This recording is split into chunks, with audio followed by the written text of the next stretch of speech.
How to fix storage time limit. Hello guys, if you want to fix this problem, first step, click settings, click apps and notifications, click apps and wait a second for loading.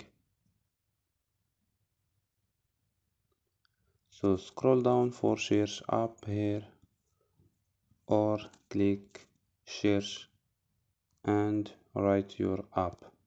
Go to force stop, click OK and go to storage, click clear data and click OK and click clear cache. After these steps, go to data and turn off mobile data and turn off Wi-Fi and turn on Wi-Fi. So don't forget like and subscribe. Bye.